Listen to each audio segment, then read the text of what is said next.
പാലക്കാട്ടെ ജനങ്ങൾക്ക് എന്താണ് പറയാനുള്ളത് എന്ന് കൂടി കേൾക്കാം.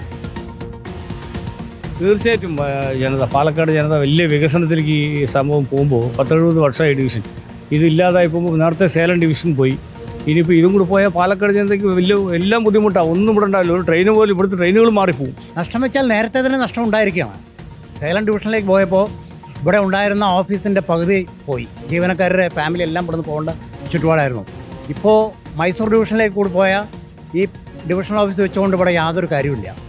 മാത്രമല്ല ഇത് പാലക്കാടിൻ്റെ ഐശ്വര്യം കെടുത്തുന്ന ഒരു സംഭവമാണ്.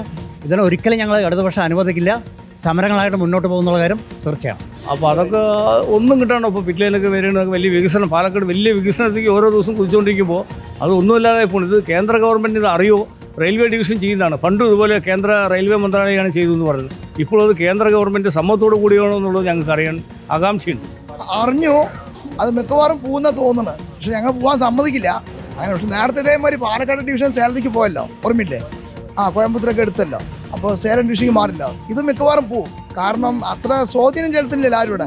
അതായിരിക്കും. പിന്നെ കേന്ദ്രം നല്ല സപ്പോർട്ട് കൊടുക്കണം, അപ്പോഴേ മാറ്റം വരുള്ളൂ. അല്ലെങ്കിൽ പാലക്കാട് ഒന്നും ഇല്ലാതായി പോകും. തെറ്റായ കാര്യമാണ് ചെയ്തിരിക്കുന്നത്.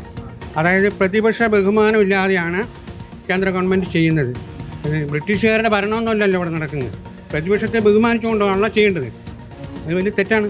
വേണ്ട തന്നെയാണ്. എന്താ വെച്ചാൽ ഓൾറെഡി ഇപ്പോൾ ഡിവിഷൻ ഓഫീസ് ഒന്നും ഇല്ലാതാവുകയാണ്. ഓൾറെഡി നേരെ സേലം പോയി അവർക്ക് ഇപ്പോൾ പോയി കഴിഞ്ഞാൽ നാട്ടിൽ വികസനം ഇല്ലാണ്ടാവും.